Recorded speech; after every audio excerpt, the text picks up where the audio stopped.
Welcome back after the break. So Basit साहब, हमने सुना है कि भारत ने अपाची अटैक हेलीकॉप्टर्स लिए हैं अमेरिका से, लेकिन साथ साथ दूसरी जानिब ये भी देख रहे हैं कि जंगी जहाज़ों में जो भारत के पास मौजूद हैं उनमें भी काफ़ी कमी वाक़ई हुई है।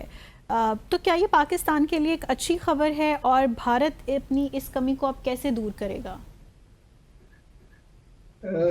भारत का मामला जो है, क्योंकि पाकिस्तान और भारत की जंग के बाद भारत को ये एहसास तो है कि उनकी एयरफोर्स में बहुत से प्रॉब्लम्स हैं। और जो उनके एयर चीफ हैं सिंह साहब, वो बार बार इस बात की तरफ भारत के जो हुक्मरान हैं उनकी तवज्जो इस जानिब मबसूल करवाने की कोशिश करते रहते हैं कि भाई कुछ कर लो वरना मारे जाएंगे। और अभी तो 5-6 त्यारे गिरे हैं, न जाने और कितने त्यारे पाकिस्तान गिरा जी। देगा। अच्छा, मामला कुछ ये है कि जो मिग त्यारे थे ना, जो भारत के पास काफी अरसे से हैं, 60 से हैं, 63 से मेरे ख्याल में, और ये सोवियत त्यारा है। अब ये जो है इस सितंबर में ये फेज आउट कर रहे हैं जितने भी इनके पास, मेरे ख्याल 36 मिग त्यारे इनके पास हैं, क्योंकि वो अब परफॉर्म नहीं कर पा रहे, पुराने हो गए हैं, 60 साल का ज्यादा से ज्यादा अरसा हो गया है। अब वो उनको निकाल रहे हैं। अब जो है, और उनके निकालने से ये होगा कि पहले तो ये है कि जो भारत की एयरफोर्स है उसके जंगी त्यारों की तादाद 29 स्क्वाड्रन तक हो जाएगी, जिसका मतलब ये हुआ कि उनके पास जो त्यारों की तादाद होगी वो तकरीबन आप कह सकती हैं कि 500 कुछ त्यारे होंगे। अब ये कमी जो है, पाकिस्तान के पास जो है तकरीबन आप कह लीजिए 24-25 स्क्वाड्रन हैं, तो अब कोई फर्क बहुत ज्यादा नहीं रह गया 29 और 24-25 में। लेकिन ओवरऑल अगर आप देखिए तो मिग जो है त्यारे ने काफी अच्छा परफॉर्म किया, लेकिन पिछले 60 सालों में तकरीबन इसके क्रैशेस ही बहुत हुए। मुंतहा जी। 170 पायलट्स जो है वो इसमें मारे गए इन क्रैशेस में, और ये काफी एक और 40 सिविलियन भी हलाक हुए जब से मिग त्यारों की वजह से। तो आप देख सकती हैं कि बल्कि इसको भारत के अंदर ही कहते हैं फ्लाइट कॉफिन। तो ये भी एक है कि ये इतना मतलब रिलायबल नहीं है, हालांकि इसने परफॉर्म बहुत अच्छा किया है बहुत से जो है वॉर्स में, लेकिन ओवरऑल इसकी परफॉर्मेंस के बारे में क्वेश्चंस रेज होते रहे हैं। और ये भी है कि जो इसको अब फेज आउट कर रहे हैं सितंबर में। अब इसके बदले क्या लेंगे उसके बारे में भी हम पहले गुफ्तगू कर चुके हैं। SU-57 वो ऑप्शन नहीं है, क्योंकि इस वक्त भारत रूस इस कैपेसिटी में उस कैपेसिटी नहीं है कि वो इनको दे सके, और जी। भारत को फौरी तौर पे ये चाहिए। दूसरी जानिब जो है F-35 के बारे में बातचीत हो रही है, लेकिन वो मुझे नहीं मालूम कि किस हद तक वो पॉसिबल है। तो बात आके राफेल पे ही रुकेगी, वो कि पहले भी राफेल 36 तैयारी लिए हैं, अब वो 26 और नेवी के लिए लिए जा रहे हैं। लेकिन मुमकिन है कि अगर राफेल थोड़ा बहुत अपना 5th जनरेशन फाइटर बना ले तो शायद वो ही ले लें। लेकिन अभी उस पर कुछ हतमी तौर पे कुछ कहना बहुत मुश्किल है, क्योंकि भारत के पास जो इस वक्त उसकी रिक्वायरमेंट्स हैं वो बहुत ज़्यादा हैं।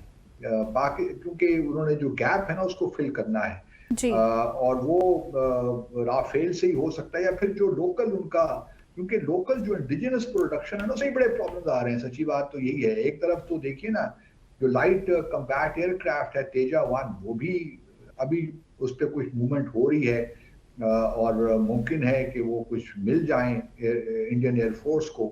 और फिर क्योंकि उसके इंजन कुछ आए हैं अभी अमेरिका से, फिर मार्क 2 है तेजा, उसके भी इंजन अमेरिका से आने हैं 414 BE 414। लेकिन वो सारी जो बातें अब है ना कि ये मामला गंभीर हो गए हैं भारत की एयरफोर्स के लिए, और हमारे लिए तो अच्छी बात है।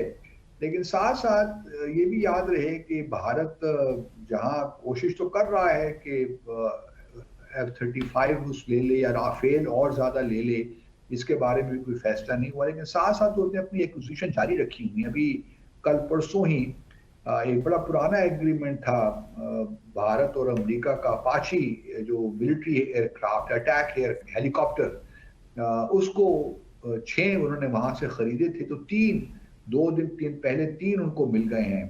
और ये तीनों हेलीकॉप्टर जो है अपाची हेलीकॉप्टर बड़ा जबरदस्त हेलीकॉप्टर है, वो कि पाकिस्तान के पास नहीं, हमारे पास और दूसरे अमेरिकी हेलीकॉप्टर्स हैं, अटैक हेलीकॉप्टर्स, लेकिन ये हमारे पास नहीं है। और तो ये इनको मिल गए हैं, और अभी 3 और मिलने बाकी हैं। जी। अब देखते ये हैं कि वो कब मिलते हैं, क्या होता है। और ये पहले भी इनके पास थे, ये नहीं कि पहली दफा मिले। 1984 से ये इस्तेमाल कर रहे हैं, लेकिन अब इनको एडवांस्ड वर्जन मिल गया है। तो एक जो मॉडर्न हेलीकॉप्टर है, तो उसको वो हमारे बॉर्डर पे ही डिप्लॉय करेंगे, या चीन के ये मतलब ऑब्वियसली हमारे साथ ताल्लुकात की जो नौयत है वो हम जानते हैं, तो बिल्कुल। हमारे खिलाफ ही उनका इस्तेमाल होगा। तो ये है कि भारत की इस वक्त सूरत हाल इतनी अच्छी नहीं है। ये भी बताते चले अपने नाज़रीन की दिलचस्पी के लिए कि अब तक अमेरिका ने तकरीबन 2700 अपाची जो अटैक हेलीकॉप्टर्स हैं दुनिया भर को बेचे हैं। तो इससे आप इसकी अफादियत और इफेक्टिवनेस का अंदाज़ा लगा सकते हैं। उसमें मिस्र है, इंडोनेशिया है, इसराइल है, जापान है, कोरिया है, कुवैत है, नीदरलैंड्स है, कतर, सऊदी अरेबिया, यूएई और यूके। लेकिन पाकिस्तान, और ये महंगा हेलीकॉप्टर है, लेकिन अभी हमने नहीं लिया। आज हमारे वजीर खारजा की मुलाकात मार्को रूबियो से हो रही है, तो शायद इन मामला पे ही बात हो, मिलिट्री जो एक्विजिशन है उससे ही बात हो, उससे भी इंशाल्लाह हम कल बात करेंगे। लेकिन भारत को यकीनन एक बहुत बड़ा जो है एक गैप है उनके एयरफोर्स में, और वो मुझे नहीं लगता कि अगले 2 साल में वो कहीं उसको फुलफिल कर सकते हैं। और ये अब देखने वाली बात यह है कि अगर मजीद राफेल लेते हैं, 26 राफेल के अलावा, क्या वो राफेल लेते हैं या F-35 लेते हैं, मुकाबला इन दोनों तैयारों के दरमियान है। क्योंकि जो इंडिजिनस प्रोडक्शन है, चाहे वो लाइट कम्बैट एयरक्राफ्ट की हो या advance medium multi role aircraft की हो, वो वैसी बातें ही हैं कि हम पिछले 20 साल से सुन रहे हैं कि ये होने जा रहा है। दूसरी जानिब हमारे JF-17 थंडर बड़ी कामयाबी के साथ आगे चल रहा है। अभी J10C की बातें भी हो रही हैं, J20 की बातें भी हो रही हैं, J35 की बातें भी हो रही हैं, और फिर हमारी एक्विजिशन जल्दी हो जाएगी अगर हमने किसी J20 या J35 का जिसका भी हमने इंतखाब किया, तो हमारे लिए वो डिलेज नहीं होंगे जो भारत जी। को इस वक्त सामना है, तो हमारे लिए खुशाइन बात है। दूसरी बात मैं ये करता चलूँ, बांग्लादेश का भी आपने अपने इब्तिदाई में जिक्र किया था। हमारे पास चूंकि वक्त कम है, तो मैं फौरी तौर पे बताता चलूँ कि मोहसिन नकवी जो हमारे इंटीरियर मिनिस्टर हैं, उन्होंने कल दौरा किया, बांग्लादेश में वो थे।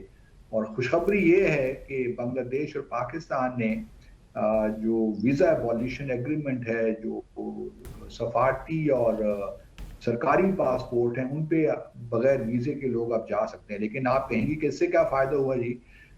ये तो सिर्फ एक ख़ास मखसूस तबका है जो को जा सकता है बगैर पासपोर्ट के। उनके लोग भी जो ऑफिशियल पासपोर्ट होल्डर्स हैं या डिप्लोमेटिक पासपोर्ट होल्डर्स हैं, वो भी बगैर वीज़े के पाकिस्तान आ सकेंगे, और हम भी बगैर वीज़े के बांग्लादेश जा सकेंगे। लेकिन अच्छा तो ये होता कि तमाम पासपोर्ट इसमें शामिल होते, आम पाकिस्तानियों को भी ये सहूलत हासिल होती, और आम बांग्लादेशियों को भी ये सहूलत हासिल होती कि वो उनको ऑन अराइवल वीज़ा मिल जाता। जी। लेकिन मैं फिर भी समझता हूँ कि बहुत अच्छी डेवलपमेंट, भारत में इसमें बहुत परेशानी है बिल्कुल। कि ये किस तरह हो गया। और यहाँ तो बकौल उनके पाकिस्तान को तो यहाँ पूरा एक नेटवर्क भी मिल जाएगा, बकौल उनके ISI के ऑफिशियल्स यहाँ पे आएंगे, और बड़ा बड़ा मतलब बांग्लादेश इंडिया के खिलाफ काम हो गया है। लेकिन मेरी उम्मीद ये है कि आने वाले सालों में जब इंतखाबात उम्मीद है हो जाएंगे अगले साल अप्रैल में, और एक अच्छी हुकूमत आएगी बांग्लादेश में, लोग सही फैसला जो करके एक अच्छी हुकूमत को लाएंगे, तो ये जो बिल्कुल आम पाकिस्तानियों के लिए और आम बांग्लादेशियों को भी वीज़ा के बगैर या ऑन अराइवल वीज़ा पर ट्रैवल करने की इजाज़त हो जाएगी। क्योंकि हम चाहते हैं कि वही वही वही जो है दौर दोबारा आ जाए जो 1971 से पहले का था। हम एक दूसरे को फ्रीली विजिट करें, पीपल टू पीपल कॉन्टैक्ट्स बने हर मामले में। और फिर बांग्लादेश में तो मेरा ख्याल, जो मैंने देखा और सुना, वो तो काफ़ी, हमें क्रिकेट में तो काफ़ी मार दी है जफ़ा। जी बड़ी बुरी हालत की है पाकिस्तान की। तो बहरहाल ये भी हमें खुशी है, चलिए कोई बात नहीं। लेकिन ये है कि आम लोगों के लिए फैसिलिटी मेरे ख्याल में ये होनी चाहिए। लेकिन मैं इस पूरी उम्मीद हूँ कि ये आहिस्ता-आहिस्ता एक प्रोसेस अब चल पड़ा है, तो इसके अब अच्छे नताइज निकलने की उम्मीद बिल्कुल करनी बिल्कुल। चाहिए। और अब मैं ये भी उम्मीद करता हूँ कि अब मोहसिन नकवी साहब इंटीरियर मिनिस्टर के विजिट के बाद हमारे फॉरेन मिनिस्टर भी जब वापस आएंगे, तो एक कोई नई डेट्स आएँ, ताकि ये जो पेंडिंग विजिट है वो भी हो जाए, और जितना जल्द हो जाए उतना अच्छा है, ताकि चीज़ों को मज़ीद मोमेंटम हम दे सकें। Thank you. सही सही।